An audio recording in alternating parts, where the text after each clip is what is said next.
Mark. So welcome, Mark, and thank you very much. Oh, Wayne, thank you. It's great to be here. Thanks for having me. I'm delighted to be the first speaker of the year. So thanks for that honour. That's brilliant. Well, let me just do a couple of things that are a bit more housekeeping. And for all of you who are here, you probably know how we like to run these, but this is more for Mark, who's a newcomer. The first thing you need to do is make sure that you buy everyone. No, I'm just joking. So first thing you need to do is to make sure that we do use the chat function, because we have a lot to say, and Mark has a lot of amazing things to share with you. But if you have any comments, any questions or anything, please use the chat function here. The second thing is, could you please mute yourself unless you would like to get engaged into the conversation, because obviously it's affecting how the meeting is turning out, which this is a good example of how it happens. So what's going to happen is, if this continues happening, I'm going to use my Serbian self and go, I'm going to mute you all and be a dictator, and I don't want to do that. So if you don't mind muting yourself as you come in, that would be amazing. But again, we do want interaction, so feel free to use the chat option or the Q&A option in that case. And that's it. So just enjoy yourself and ask as many questions as possible. Mark, without further ado, let's have a start. Tell us a little bit about background of Hospitality Action and your own background. How did you end up in Hospitality Action? Oh gosh, yeah, absolutely. Before I do, just an apology in advance. I've been a bit poorly in the last 2 weeks, and I'm 99% better, but I've still got this rather bad cough. So if I'm coughing and spluttering, please bear with me. Yeah, so my name is Mark Lewis. I'm Chief Executive of Hospitality Action. I've been at Hospitality Action for 3 years, and before then I spent about 14 years at Caterer and Hotel Keeper, the Caterer magazine. So I was there first as editor, and then for the last few years as publisher. But there's a very strong link between the magazine, The Caterer, and Hospitality Action. The Caterer is about 140 years old. We're about 184 years old. So we've sort of grown up together, and we're joined at the hip. And so when I arrived at Caterer, within a year, I'd become a trustee of Hospitality Action. And I've always loved the charity. I've always loved what it does. I've always tried to throw myself into it. And we ran some editorial campaigns while I was at the Caterer to flag up some of the work that HA did and still does around things like drug and alcohol dependency and things like that. So always had a real love and affection and respect for the charity, and then was very lucky to get the opportunity to take over running the charity back in December of 2017, when my predecessor Penny Moore decided to retire. I didn't realize you were the Caterer, and that's a really an amazing connection. And it really explains some of the really clear direction and strategic direction that you have taken the Hospitality Action to. So what does Hospitality Action stand for? What do you actually exist to do? Yeah, great question. So we are the UK hospitality industry's benevolent charity. So really we're here to offer lifelines to people who work or perhaps have worked in the industry and find themselves in difficulty or crisis. We all hit a bump in the road in our lives from time to times. And isn't it great to have an opportunity to reach out to somebody for support? So we help people with all of the issues that affect the human condition. We help people with physical and mental health issues, issues around poverty, dependency, relationship breakdown, domestic abuse, bereavement, all of the things that can affect a human being. We will be helping somebody for that reason at any given moment. That's amazing. So just to clarify, if you have worked, if any of the executive housekeepers that we have on the call here, if they have someone that has worked for them or currently works for them and is struggling financially or struggling with any challenges in life, they could signpost that particular team member to Hospitality Action. Absolutely, they could reach out to us and we'll try our best to help them. We're all about helping the hospitality family. So we're not here, sadly, to help the person who had a bar job for a week 20 years ago. But if you've shown a commitment to the industry, then we can help you, even if you've moved on. So you might have worked for 3 years for Compass or for Accor Hotels several years ago, and you might be doing something entirely different. But because you put those years in, we would still consider you as within our remit. And then if you come to us, we would be happy to give support. Darling, don't worry. The support we offer is typically through grant giving. So we earn as much money as we can in order to be able to disperse grants to people. And I gave a bit of a selection, a bit of a range of the issues that we help with, but largely the people who come to us need help because they've got a physical or a mental health issue, or they've got an issue around poverty. And then the support, the kind of support they might need could be one of a million things. Sometimes people need help with funeral costs that they can't meet. Sometimes people are victims of domestic abuse but can't afford to get away from that flashpoint where the problem has arisen. So we can help people to move away, and we can pay the first few months rent and put them up in new accommodation and keep the accommodation out. We help people who've had a life-changing illness and maybe need a bespoke wheelchair, or might need modifications to their homes, for example, a stair lift to get them upstairs. So there's a real breadth of support that we give, but largely it's about grants. Yeah, I'm getting some messages, and Claire from Jersey, Claire Rayner from Jersey says that it's an excellent program to be part of, and that they're using you even in Jersey, which is amazing to hear. Mark, this is an amazing array of things that you cover within the charity and that you support with.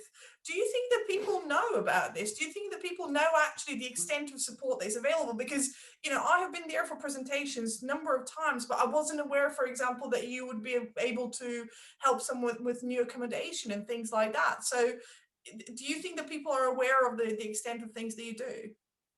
No, I think they're not, but I think they're becoming more aware. And I think last year was a crazy year for all of us. But as has been said before, you need to look for the opportunity in a crisis. And I think we realized that last year gave us an opportunity, first and foremost, to help more people, which is what we're here for. But secondly, to up the ante and raise the profile of the charity, which helps in so many ways. The more people know about us, the more people come to us for support. But also, crucially, the more people look to fundraise for us, and that's a virtuous circle. We need more people to help us so we can help more people. And I think last year that happened because suddenly, out of the blue, hospitality was in such a tough position. So yeah, I think a lot more people know about us than did this time last year, but we're still banging the drum as hard as we can, as loud as we can, because we want the whole industry to know that we're a resource for them. Yeah. Well, let's go and do a little bit of a comparison. If we look at prior to COVID, and if you look at statistically how you help people and who you helped, what would you say was the most common reason for supporting someone within hospitality action? So, you know, what did you do to help the industry the most prior to COVID, and then post COVID, or during COVID even? Yeah. So typically we would expect to help most people in a year. Would be helping them with physical or mental health issues or poverty, and we're still doing that work. It's important to stress that we haven't stopped doing the normal work of giving grants to people who perhaps have a pre-existing issue, which isn't necessarily COVID based. But obviously last March, the world changed. And since then, we've really been focused on issues around financial needs. So I think that's really come to the fore. We were all shocked in mid-March when things started to close down. Wasn't it strange when people were encouraged not to go out, and yet hospitality operations weren't told to close? So we had all these businesses with the doors open, but no footfall. But then obviously lockdown began and places did close. And immediately we saw a huge demand from people getting in touch with us, either because they'd lost their job or they'd lost hours. Yeah, the world changed at that point. Absolutely, and obviously your sort of array of support that you provide, it has sort of extended to a point, and it feels like you're more part of hospitality than ever before, because everyone's sort of focusing on helping fundraise through hospitality action. I know certainly, you know, my organization, Umbrella Training, has used hospitality action to really push those fundraising efforts. I've got an interesting question from Steve West, and I'm going to try and ask questions as they come. Guest speakers into colleges used to happen. Do you think this may go again? So did you used to send guest speakers into colleges? Yeah, there were two lovely chefs, Peter Kay and Michael Quinny, who used to be at the Ritz back in the day, and they both used to offer lectures. They used to travel around the country and offer lectures, alerting students to the dangers of drug and alcohol dependency. They were fantastic sessions. I went to one once. I went to the RSC Club down in Epsom and saw Michael give his presentation, and it was fabulous. I guess the world turns, and it was a very costly program to run, and obviously we were very committed to getting that messaging out around dependency, but at the same time we want to spend as much money as we can on helping beneficiaries. So more recently we evolved those sessions into a piece of video which we now send out to the colleges to show to students. So it's a really powerful 7-8 minute long piece of video which features the chefs Philip Howard and Tom Kerridge talking about their relationship with, in Phil's case, cocaine abuse, and in Tom's case, alcohol dependency. So that's what we're doing at the moment, Steve. Never say never, but I think at the moment we've got such a demand for grants that I think we'll stick to pushing the message out digitally. And I think that's the way the world is turning. I think, you know, young people nowadays consume so much information digitally, so that feels like quite a powerful medium to use. It certainly does. It certainly does. And again, it's a powerful medium to reach more people than what it would have if it was auditorium based. But it's great that people are recognizing the value of that. So obviously COVID happened, and from an organizational point of view, from a charity point of view, what was your response to COVID, and what were the things that you have done in the terms of fundraising that are different, you know, from March 2020 comparing to before? Yeah. So overnight, the world changed for us as well as for everybody else. Traditionally, we've been a charity that's raised a large amount of its income every year from fundraising events that we run ourselves. And overnight, those were all cancelled. So we suddenly were looking at a year ahead, a 9-month period with no income or little income. So we had to evolve. Meanwhile, we were very keen that we wanted to help as many people as possible. We put our heads together early on, and we agreed that, well, we can't help everybody. We wish we could, but we can't. We're not big enough to do that, and that's what governments are for. But we'd rather help some people than none at all. So what we did quickly was we launched an emergency appeal to start to raise funds to help us get money out to the hospitality households that really needed it as a direct result of lockdown. And we saw a huge response from the industry. We were absolutely overwhelmed. I think we all realized as hospitality people, but also as human beings, how much we've taken for granted hospitality in all its shapes and forms, and then how much we missed it when it was gone.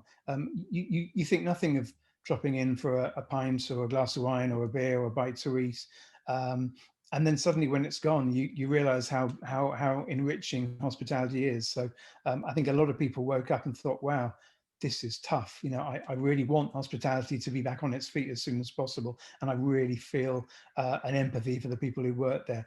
So that translated into an awful lot of fundraising support from operators, from suppliers to the industry, from the associations, and from the general public. So happily, the money started to come in. And then we started to disperse that through an emergency grant.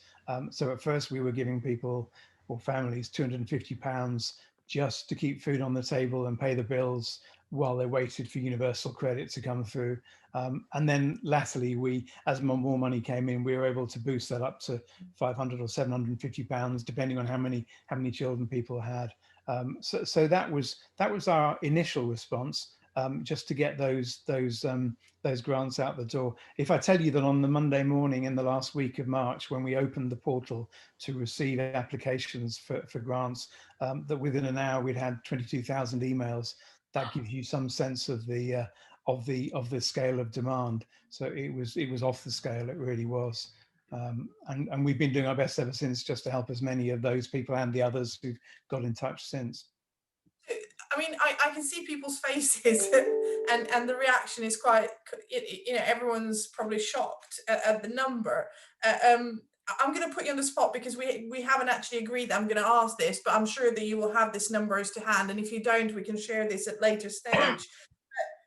Give us some numbers, from March 2020, the impact that Hospitality Action has had on people's lives.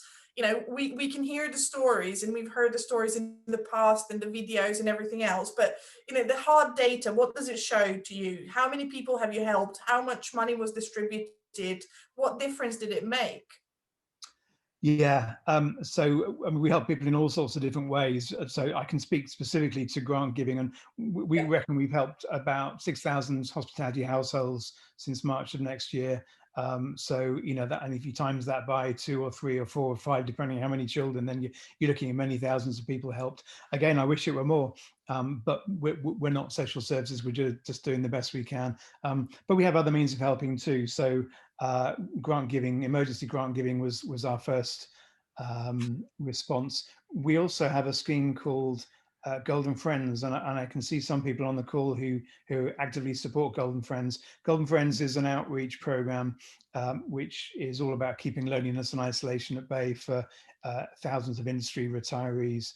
So in happy days, we will send out newsletters and birthday and Christmas cards and flowers on an important birthday, help with winter fuel bills. But obviously last year was very different. So we managed to pull together a small army of volunteers from around the industry. We've had about 250 people who put their hand up and said, we'd like to help. So we were reaching out regularly for the first weeks and months of lockdown, just making sure that they knew that somebody from the industry was thinking of them. And most of the thousands of people we're in touch with, most of our Golden Friends, were very grateful for the call, but said, I'm okay, thank you. But there was a minority who said, actually, do you know what, I can't get out of the house to pick my medication up, I can't walk the dog, I can't pick up groceries. So we were able to either find a local volunteer or get in touch with Age UK locally and get that support for them. So that was several thousand more people we helped. And then perhaps we'll touch on this a bit later, but we run something called an employee assistance program, which it's a paid for service which employers can buy on behalf of their employees. And the reach of our employee assistance program is about 150,000 employees across the industry. So that's another 150,000 people who were able to access all sorts of support and guidance and advice and counselling through those difficult days.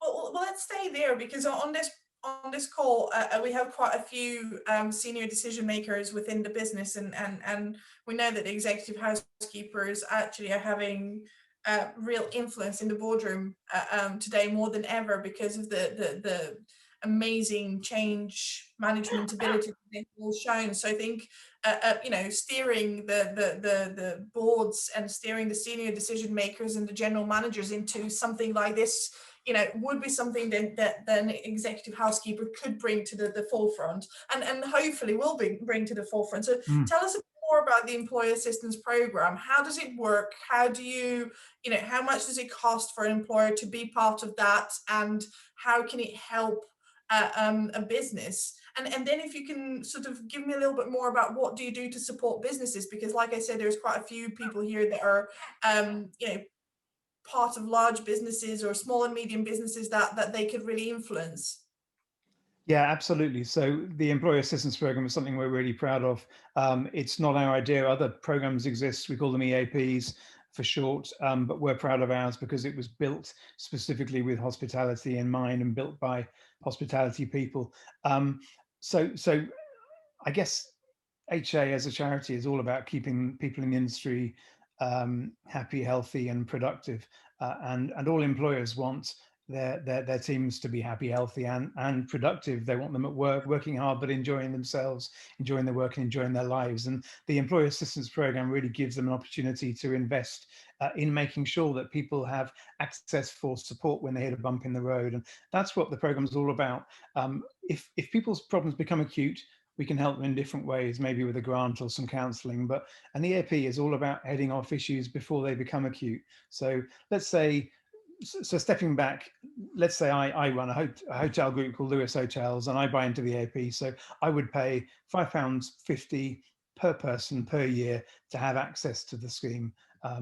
Now, once I get access to the scheme, I'm then given resources that I can give out to every employee. So I would give everybody lots of details, leaflets and brochures that explain how it works.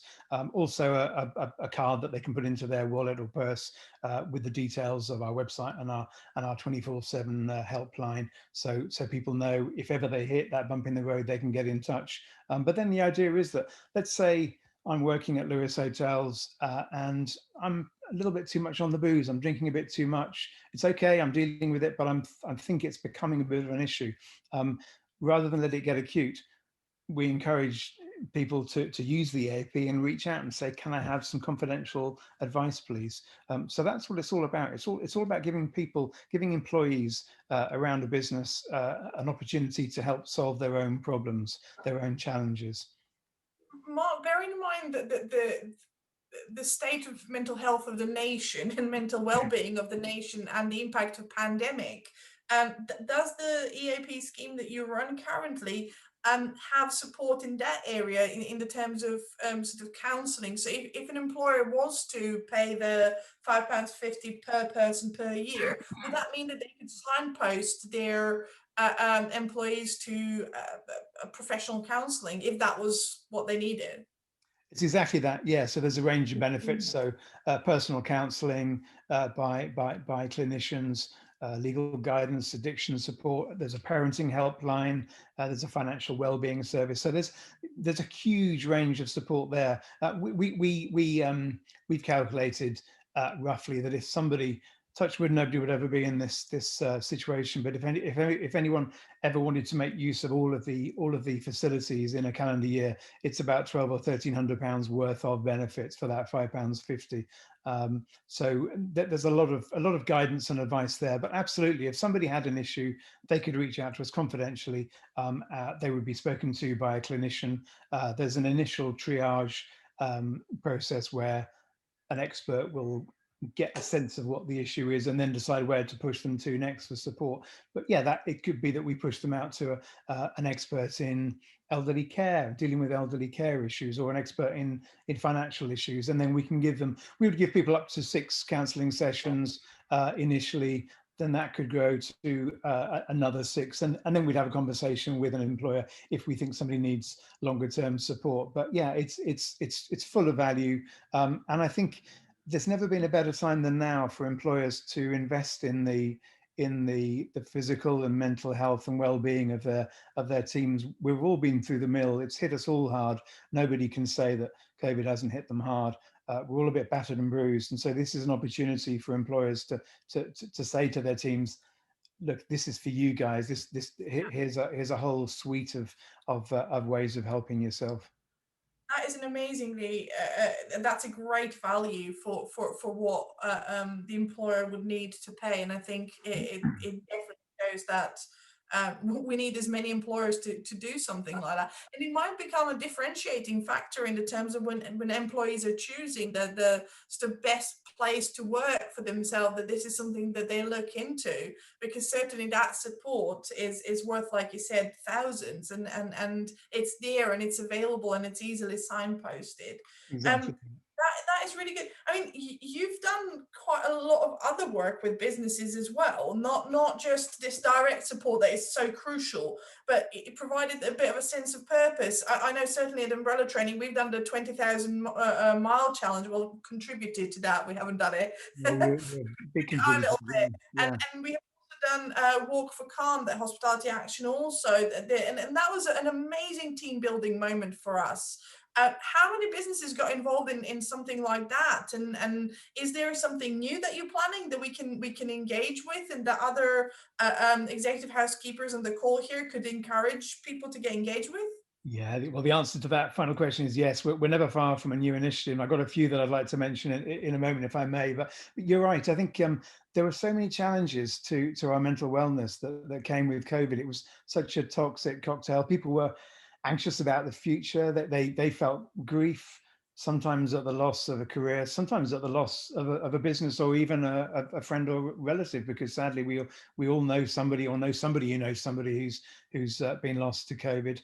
I think there was guilt for many people about having to lay employees off, anger, relationship strain, but I think also loss of purpose. I think hospitality is such an all-consuming vocation. People love working in the industry, and they love working with their teams, and they love getting that feedback and that engagement from customers and guests. So suddenly when that was all gone, I think a lot of people had a real issue around a loss of sense of purpose. So we realized pretty quickly that as well as raising money, we were able to create moments for people to find a sense of purpose for a while. And the example you gave, the 20,000 mile challenge, was a prime example. So back in June last year, we worked with a technology partner who created a hub, created a platform where we asked the industry to clock up miles individually, but put them all into the pot, so that by adding all the miles up, we could move the Hospitality Action logo all the way around the outskirt, the outline of the British Isles, United Kingdom, I should say. It was great fun over 5 days. People were out in the rain and the shine, and daytime, nighttime, whenever they could find a few minutes to get out and do another mile or two. And there was such noise on social media. And I think as well as raising money, and we raised about £80,000, but as well as that, people for those 5 days really got involved in something that was bigger than them. And for a while, they felt like they were engaged back with the industry that they love so much. It felt like being back in the hotels, and that was really important for a lot Yeah. of people. And it was an amazing challenge to give to the community that was starting sort of to dissipate in some ways, and to disintegrate in some ways, but it really brought the community together. And again, we're not far from that tipping point. Well, we've been on the tipping point for a very long time. Third lockdown, hotels, hospitality outlets, businesses mainly closed. We can actually ask that, if you don't mind dropping down a note, if any of you guys are actually open and working in an open hospitality outlet. It would be quite nice to see what the chat says. But from what I'm hearing from some of the business partners, it's very rare that people are open unless they have NHS or local authorities work. So what are you doing to sort of bring us together again? And are you cooking up any interesting, amazing initiatives to bring that team spirit and hospitality spirit again? Yes, we are. We've got a few. So any day now, probably next week, we'll be announcing this year's version of the challenge that I just mentioned, and we've got some fun ideas around that. We don't want to repeat what we did last year, and we want to push a little bit harder and see if we can travel a few more miles and make a bit more money, because that's the game we're in. More money in means more money out to hospitality households in need. So we'll be announcing in the next week or so another challenge, which I think will take place in late March, and we'd welcome support. You can't do that, Mark. You're here. This is UKHA. We push here speakers to tell us. So give us a snippet. Give us an idea of what is it going to be, because we would love to hear it first, and then see it, outlined there. Can you give us an idea of what that challenge is, and we be the first ones to hear? Yeah, do you know what? I'm going to give you a touch of it, a taste of it, because we haven't quite finalised it yet. So I don't want to go and say something. And then we've got a meeting with a few stakeholders on Monday from around the industry, just to make sure that we sense check it, because it's got a different sort of edge to it to the last one. But it'll take people overseas, and it'll be more of a challenge. And I think it'll be representative of what we've all been through with the 3 lockdowns. We've all really had to dig deep, I think, particularly in this 3rd lockdown, which feels tougher than the others for all sorts of reasons, including the time of year it is. But we've all really been to hell and back, and I think we want to try and reflect that in what we do. So we'll get sign off on Monday, and then very soon we'll be announcing it. Overseas, it's about a journey, and we're traveling more miles. Is that what you're telling us? I'll take that. That's we're really looking forward to seeing. Yeah, that's sorry to be so secret squirrel, but yeah, there's an element to it that I just want to get sign off from some hoteliers, and then as soon as they've said yes, then we're good to go. But it'll be great fun, I think, and it'll challenge people again. And apart from anything else, it'll get people out and on their bikes or walking or running or swimming, and that's also good for not just physical but mental well-being. So I think that's another good outcome. So that's going to be great fun. Other things we're doing, we've pulled together a recipe book, which is hot off the press. We'll be launching it on Thursday. So this is this is our hottest news. But we've worked with 55 of the greatest chefs in the country to get their lockdown recipes, the dishes they were cooking with their families at home during the first lockdown.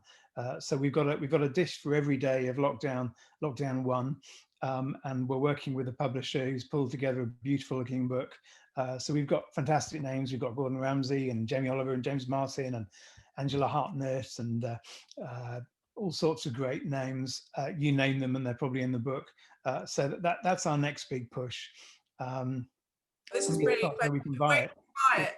Well, it's available for pre-order on Amazon, and it's called Chefs at Home. So it's available now. As I said, please don't tweet about it just yet, because we've got a big bang on Thursday. We've got a piece on Sky News, and then we're going to be in one of the food magazines in a month or so. And we're going to be serialized in the Sunday Times. So there's lots of excitement building around it, but it's Thursday is D-Day. Hey, thank you so much for sharing that with us. I feel really privileged. I can promise you my recipes are not in the book. Because even my son sort of questions the viability of some of those. But I'm looking forward to actually getting it. So on Amazon, but we have 60 people who are here. And I hope that everyone's going to really give you a chance to bring that to light in the way that you've chosen to do, but then we can really celebrate that and share that we've heard it first here, which is actually amazing. That's really good. So 2 huge initiatives. Anything else that we should look forward to, or anything else that we could do to get involved, whether as an individual, sitting here and listening and going, well, maybe I'm in a bit more fortunate position and can help, or as an organization? Yeah, thank you. So organizationally, the first thing I always say is I always ask people to tell their teams that we exist, because until they know we exist, they can never come to us for support. So it's as simple as that.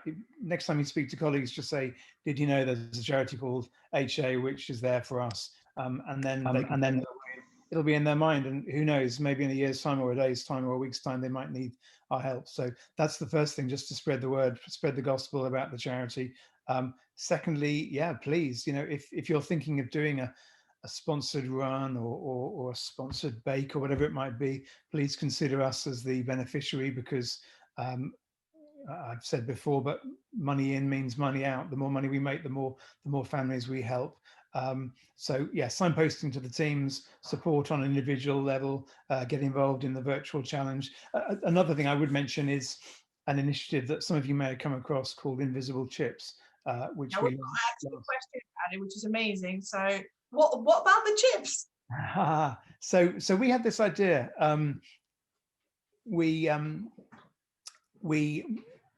in the past, we've asked people, asked operators to add £1 to the bill from time to time, and some say yes, we'll do it. Others say, do you know what? I'm not quite comfortable putting the onus on my guests to give us £1 that they didn't ask to pay. So we were trying to think of an idea that would create an opportunity for discretionary spend, and we came up with this idea of invisible chips. So the idea is that we ask pubs, restaurants, hotels to add a portion of invisible chips to their menu and give people the opportunity to buy them. So really, it's our way of asking the public to help hospitality workers whose lives are disappearing, and I guess that's the conceit. We call them 0% fat, 100% hospitality. You're buying nothing, but you're changing everything. We have lots of strap lines that we use. But everybody loves a chip, and so we're hoping that when people go back into hospitality outlets, they will like the idea, find it funny and amusing, and put 2 or 3 or 4 quid onto their bill, and then that money will come to us. We've got some great videos which. Actually, do you mind if I share one of the videos Please. with everyone, and hopefully the hospitality industry is in a bit of trouble. So I've decided now is the time to reveal my secret recipe for triple cooked invisible chips. But first, you'll need invisible potatoes. This invisible Arab victory will produce great results. And don't slice them too thick. About 1 centimetre is fine. Otherwise, they can retain too much moisture and you'll get soggy chips. Then leave them under a running tap until the water runs clear. Then simmer gently, and when the chips are beginning to crack, carefully remove. Now at this stage, they're very delicate. Drain them on a cake rack and leave them to cool. And here's some I prepared earlier. Well, I didn't invent them. Fry the chips at 130 degrees centigrade until the skin forms, but without much colouring. Leave them to cool again on a rack, then fry them for the final cook at 180 degrees centigrade until crisp and golden. Drain, sprinkle with salt, and serve. Triple cooked invisible chips, which means 0% fat, but 100% charity. But if you really can't be bothered with all of that, then please chip in by visiting invisiblechips.org.uk. And you can buy invisible chips right now, with all the proceeds going to help the people who work at all your favourite restaurants, pubs, hotels and cafes, whose livelihoods are literally disappearing. And together, we can help get our hospitality workers back on their feet, 1 portion at a time. Oh wow, that's amazing. And again, invisiblechips.org.uk. And if anyone of you are having fish tonight, add a bit of invisible chips or whatever you're doing. I certainly won't be doing the triple cooking, I can tell you that. But I now know why I now know why my chips doesn't taste as good. So I'll be chipping in, Mark. This is amazing. Well, we were just trying to bring a smile to people's faces, but still try and raise some money. So what I would like to do is make this the equivalent of for hospitality of the Help the Heroes bracelet that so many people wear. So I want it to be ubiquitous. I want operators across the industry, across the country, to be selling invisible chips. We've started really well. We've got Hilton UK as stockists, Brewdog as stockists, Hawksmoor, TGI Fridays, St Austell Breweries. So we've got some great names already, but we want to keep on building. So I would ask anyone on the call who's able to have a word with their colleagues to see whether they can become stockists. That would be fantastic, because I think the future of fundraising for us is a little and often. If we can make a little money from many sources, then it's the sum of the parts that will turn into a lot of income, which helps us to continue doing our work.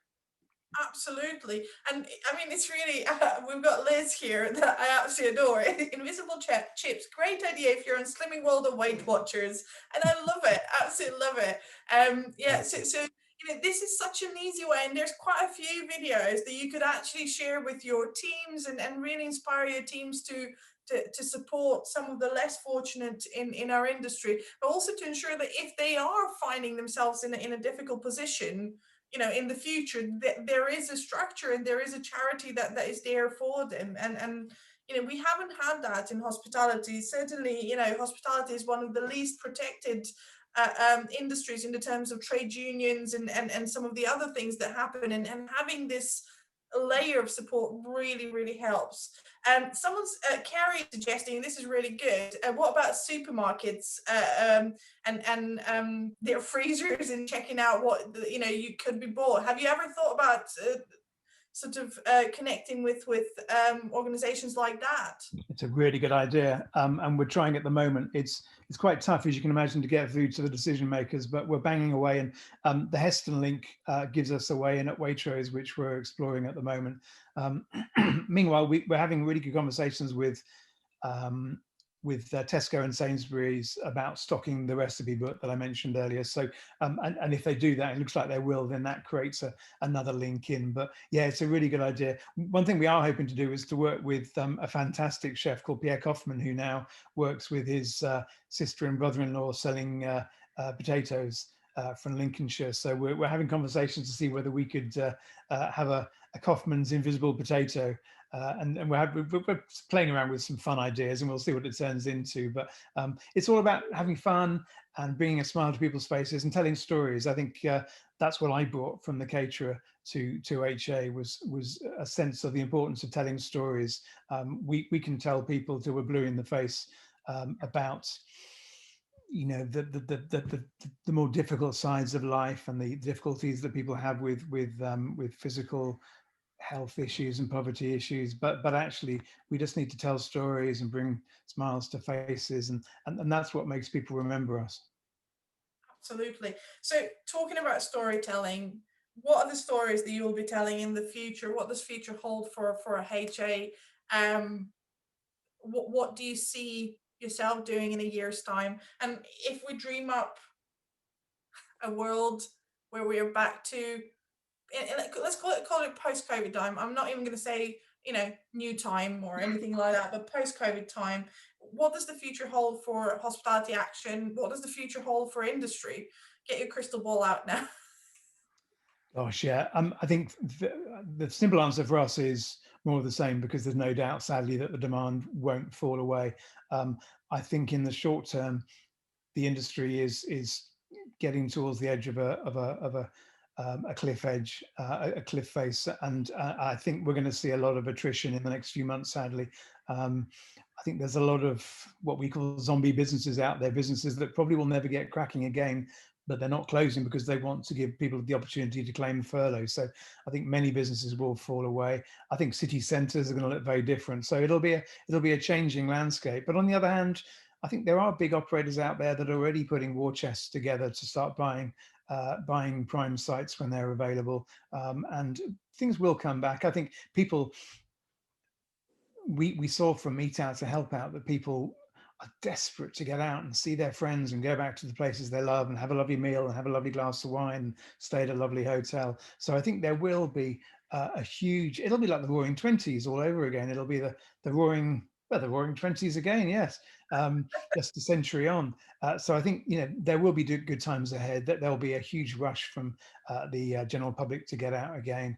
And I think the staycation will be a big feature of the coming years. I'm not sure whether many people or many people won't have the confidence to travel overseas, so they'll spend their money in the UK, and that can only be good for the hospitality industry. So I think it's going to be a tough few months ahead, but I think we need to focus on the positives too. In terms of HA, we'll continue to do what we always do, but I want to do it at a much higher scale in terms of the numbers of people we support. I think hospitality, we all know, is a wonderful industry to work in, and gives wonderful careers and allows wonderful lives. It's so rewarding and enriching. But I think we need to professionalize the industry in the eyes of decision makers and careers influencers. So, I'd like to think that if a couple are thinking about whether or not their son or daughter should consider a career in hospitality. Well, if they look at all the work fantastic businesses like Umbrella do to train people up and build great apprenticeship schemes, and if they look at organizations like us that are trying to professionalize the industry and give that safety net to people who do hit a bump in the road, hopefully those decision makers will think, yeah, that looks like a pretty good career for my child. So I'm going to encourage them that way, and I think that's really important. So we'd like to play our part in creating a sense that it's a really brilliant industry to consider as a career of choice. Absolutely, and that's one of the visions of umbrella training, but also UK Housekeeping Association. I mean, this is so important for the future of housekeepers, because the reality is, with the Brexit and with the immigration policy, we can forget about the recruitment lines that we've had. And I know that we don't have to worry about that at this point in time. But you know, I was on a very interesting call where some of the predictions were being made in relation to revenue trends, comparing to how China has recovered and other areas are recovering, and the trends are amazing. You know, there is a real sort of, you know, V-shape recovery that is being looked at, and if that happens, we need to inspire, you know, people to come into the industry and to come into housekeeping and choose it as a career of choice. And Hospitality Action is certainly doing that to support the professional element, as well as UK Yeah. Housekeeping Association. I mean, by having that association where you know that the training, the development, the support is professionalized, it really makes a difference to making certain choices and seeing it as a career rather than as a job. Absolutely, absolutely. It's about development, isn't it? But it's also about giving people a community and you know, like-minded people to engage with, as you all are tonight. And I think that's so important. We all need to, particularly now when we're all working remotely, or many or most of us are, to be able to tap into a community, I think is so important. That's amazing. And we've got a really nice quote here from Tsveta Ivanova from Red Carnation Hotels. And she says, Red Carnation Hotels in Milestone are using the Hospitality Action Helpline for all employees for years, and they can't recommend it enough. It's great. And I think this is something that if you're not part of this scheme, and if your employer is not part of the scheme, please do take it over to your HR directors, your people and development directors, or if you're in that boardroom, to your general managers, to say, you know, for £5.50 per person per year, you could have a support that you know is it almost feel limitless, but in essence, if you were to put it down to money, it's £1,200, £1,300 for that money, and it's also that peace of mind as an employer that you're supporting people in the right way. Mark, this has been absolutely amazing. I mean, for me, I've got one last question, and this is part of the eligibility for me to understand this as an employer and someone that would like to share this with others. If I was to apply for the grant, is there any eligibility criteria that I need to be conscious of? Because I can only imagine that it would be devastating for someone to need help and then to go and find out that they're not eligible. So how do you deal with that? What's the suitability, eligibility criteria? How do you decide who's the priority? Yeah, it's a really good question, Joe. And to be honest, we do have to have some checks and measures. We're not here to give grants to millionaires. We have to make sure that we give money to the people who really need it most acutely. So we do have some, as I said, some checks, some means testing to make sure that the people we help really are the people who need the help most of all.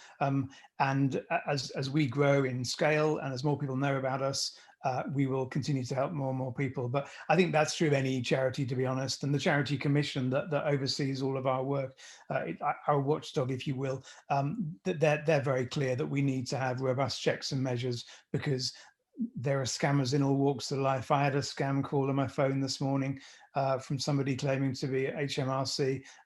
People will try any avenue to get money for nothing, including charities. So we'll meet up with other benevolent charities like us periodically, and we'll swap notes. And sometimes we'll notice that Joe Blogs has gone to all 3 or 4 of us, asking us all for the same money. So, you know, there are people out there who will try their luck. So we need to have robust systems and processes in place, and we need to make sure that we are helping the people most in need. But I always say the will is always to help rather than not to help. So you know, we'll do whatever we can. We'll move heaven and earth to help people who need support. And they're really quickly, and I needed it quickly. What and on account of employers being on this call and line managers or people that might need your help, what would you advise in the terms of having in front of you so you're able to get that help quickly if you were a genuine seeker of help? I'm assuming pay slips, I'm assuming anything else that people will need to have to receive that help. Exactly that. It's pay slips, it's recent pay slips. It would be if you're no longer working, a P45 that would show that you had worked in the industry. So yeah, we would look for, as I said before, we're not here to help somebody who did a summer job for a couple of weeks 30 years ago. So we do need to see proof that somebody has made a commitment to the market, because in good faith, we can't take money off the industry and then spend it on the wrong people. So we need to see, we need some means of seeing that people have paid their dues in the industry. So that could be P45s or other records. Yeah, and then banks details, just to show that, just to give us a sense of what their financial situation is. It sounds ugly, but we have to do it. It's a fact. The reason why I'm clarifying this on this call is because it shows that it's as simple as that. You know, that if there is a need and you're a genuine employee in this industry or an ex-employee, that's all that is needed to claim that help and to be helped. And I think it's really important to highlight that. Yeah, Mark, and we can help people very quickly. So recently we've had a glut of people who've suddenly realised that they've got no job, they've got no money, they need to get back to mum and dad in Glasgow or Penzance or wherever. So at times we've been getting money to people within hours of hearing from them, so that they can just pay for one night's accommodation in a B&B and then the price of the ticket home, so they get back home and then they can start to rebuild. So support isn't always, the money we give sometimes is £50 for that ticket home, but it's still no less valuable for all that, and we can do that very, very quickly. It's huge, because the difference between them coming home and staying in London is them falling into the homelessness, and all sorts of other things. And I think that prevention is so important.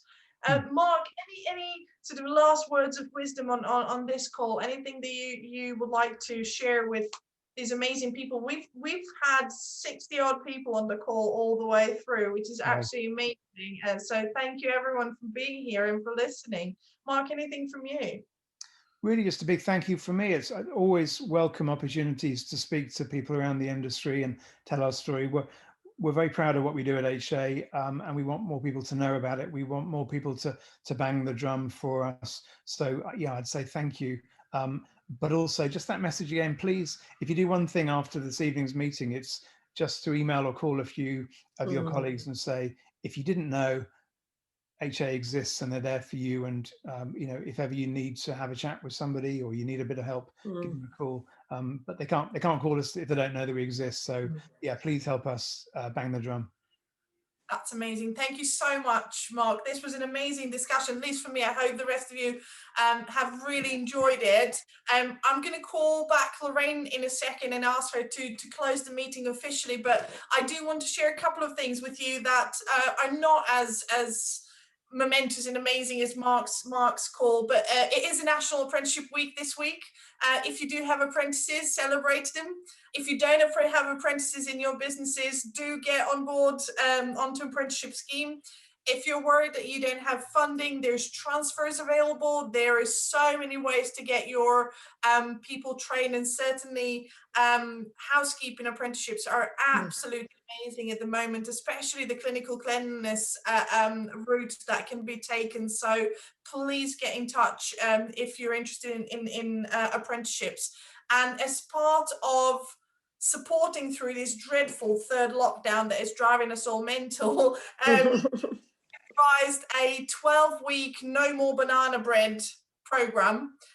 So if you are done with Netflix, if you're done with banana bread and you're bored of your sourdough, come and join us umbrella training. The content is completely free, and we have some amazing topics during the next 12, well, now 10 weeks, because this is week 2 already. And it's amazing. On Mondays we have Mr. Motivator. I didn't know who the gentleman was, but that's probably because I'm serving here in the 90s, but he's amazing. So Mr. Motivator on Mondays, 10 o'clock, on umbrella training, social media. Join us for a bit of fitness. And then throughout the week, you have Tried Tuesday with some of our consultants, Wisdom Wednesday. And for example, we had amazing Kathy Dybel from cater.com talking about equality, diversity and inclusion last week during the racial equality week, race equality week even. And quite a few amazing sort of blogs coming up in the next 12 weeks, including the one on finance, for example, budgets, critical thinking, and then apprentice takeover Thursdays, a little bit of a video from an apprentice, and then famous and fabulous Friday, where you get to hear a LinkedIn Live with some amazing people from the industry. And I'll just, Sally Beck is coming for Leadership Week. She's the general manager that we had here on the call. We will have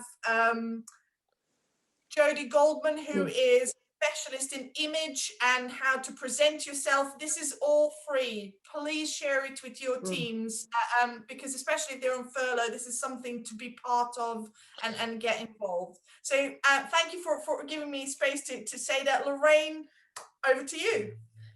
Well, what can I say? You've both outstanding. So thank you, Mark. A really interesting hour spent understanding what Hospitality Action does for all of us in the industry. So thank you for letting us know about that, and we'll definitely be on board. All of us will be on board on your next venture, which is great. And thank you, Joe, once again for being a great host and getting us through all of the whole hour, which was great. Our next Zoom meeting is actually going to be run by Joe. Will be up in Scotland, and that's on the 31st of March, followed by Kerry Adams and the team up in Yorkshire, and that is on the 28th of April. And please let us know what you'd like, what topics you want to talk about. We're probably all a little bit Zoom teamed out, which I appreciate, but at the moment is the only way we can connect, and we do look forward to seeing all of you once a month. But if anyone's got any topics, any great speakers, please let us know. I'd really appreciate it. But on saying that, I'd like to say thank you very much and good night. And I'll see you all next month. Say one more thing, Lorraine. Yes, Sorry yes, to interrupt, but one thing I should have said and didn't, but I'd like to say is thank you to all of you. I think the hospitality industry has been vilified and scapegoated and unfairly pointed to as the source of much of the